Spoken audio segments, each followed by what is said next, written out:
جنہوں نے آج میں آپ کو مبارک دیتا ہوں، خراج تحسین پیش کرتا ہوں۔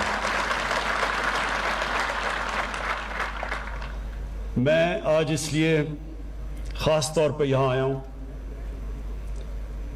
اور شیخ رشید نے بالکل ٹھیک کہا کہ اس کا مقصد تھا کہ میں پاکستان کی پولیس کو ایک پیغام دوں، اور وہ پیغام یہ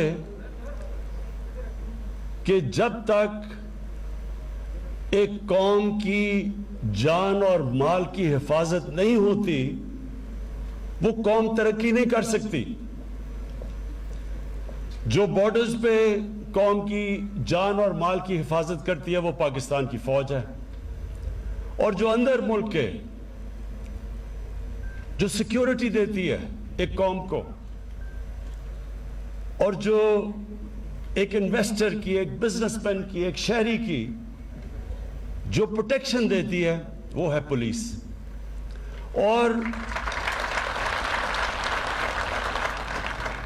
جب تک، اور آپ دنیا کی تاریخ اٹھا کے دیکھ لیں، میں ایک ہسٹری کا اسٹوڈنٹ ہوں، آپ دنیا کی تاریخ اٹھا کے دیکھ لیں کہ کبھی قوم میں خوشحالی نہیں آتی جب تک لا اینڈ آرڈر نہیں ہوتا، جب تک سیکیورٹی نہیں ہوتی لوگوں کے لیے۔ اس لیے پولیس کا بہت بڑا ایک مقام ہوتا ہے ایک معاشرے میں، اور مجھے افسوس سے کہنا پڑتا ہے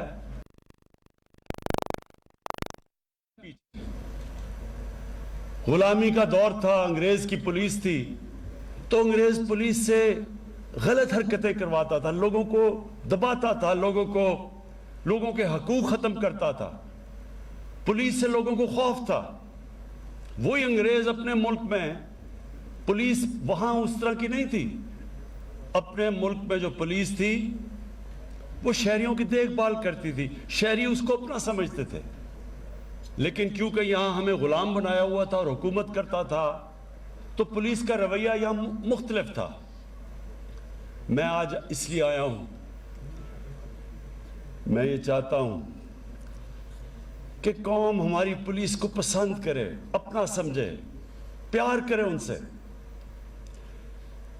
ہم جب پختونخوا میں ہماری حکومت آئی 2013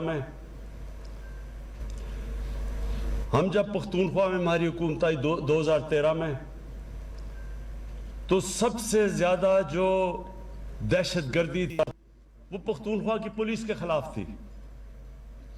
بہت 500 سے اوپر پولیس والے شہید ہو چکے تھے، پولیس کا مورال نیچے گر چکا تھا، لیکن وہاں کی پولیس جس طرح تبدیل ہوئی ہمارے دیکھتے دیکھتے، جس طرح اس پولیس نے پھر دہشت گردی کا مقابلہ کیا، اور پھر ایسا وقت آیا کہ پشاور کے شہریوں نے، مردان کے شہریوں نے پولیس کی حمایت میں جلسے کیے، جلوس نکالے۔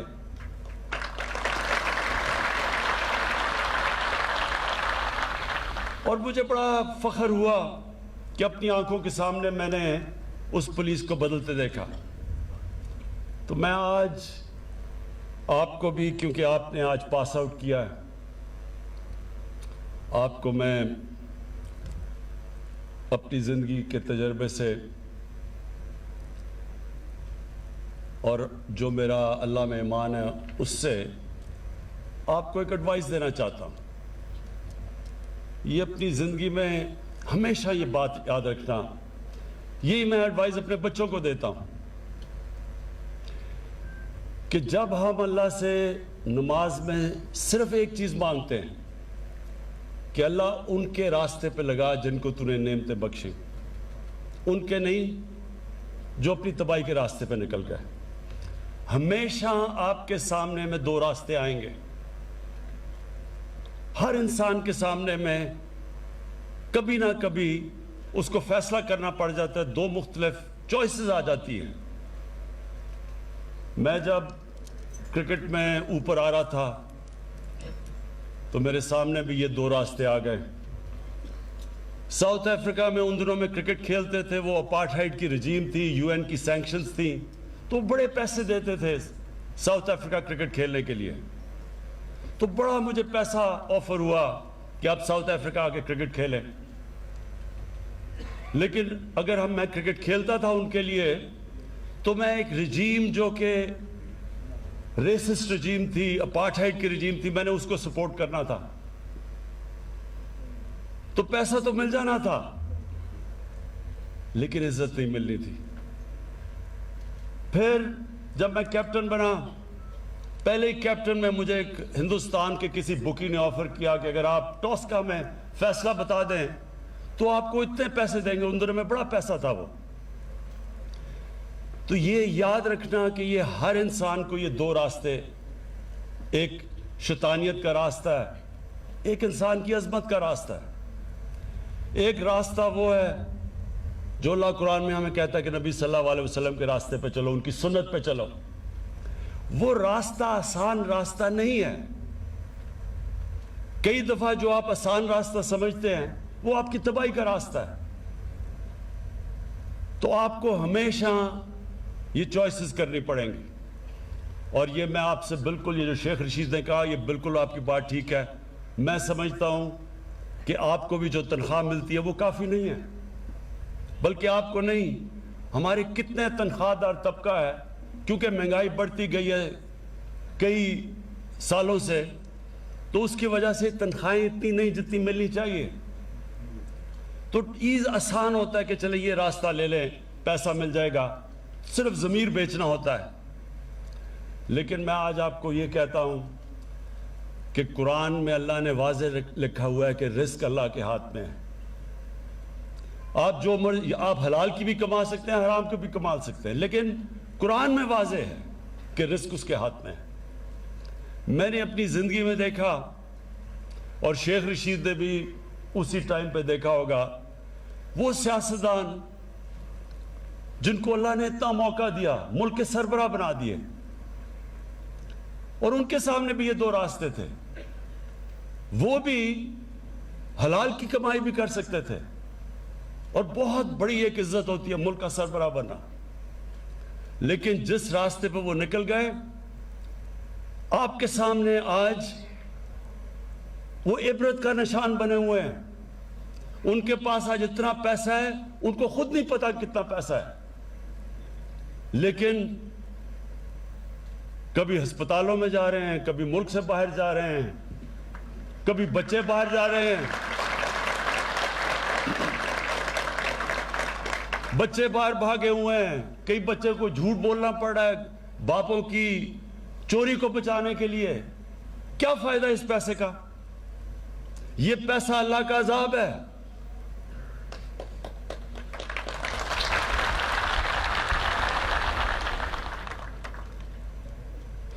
تو میں آج آپ کو پھر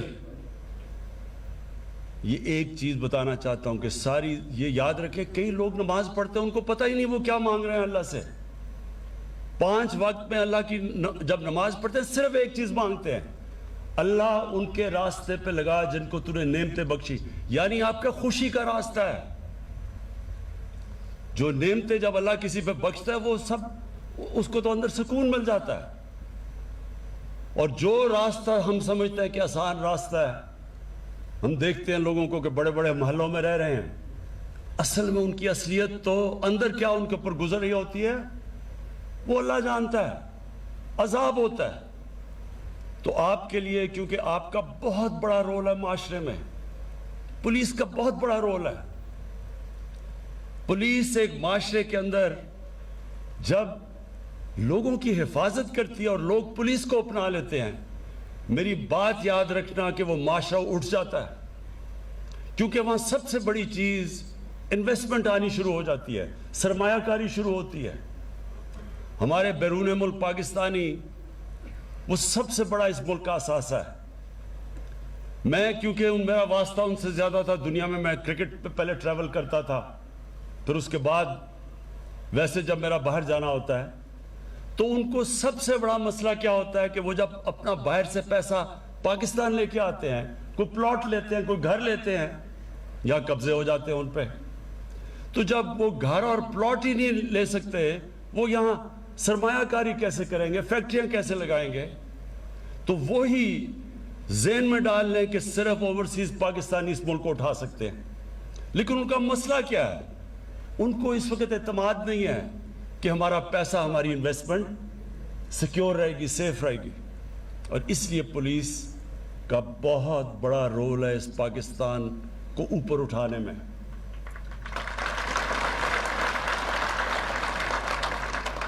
میں آپ کو آج سب سے پہلے تو یہ کہتا ہوں کہ جو آپ کی تنخواہیں پنجاب سے نیچی ہیں، انشاءاللہ میں ابھی آج جا کے بات کروں گا حفیظ شیخ سے،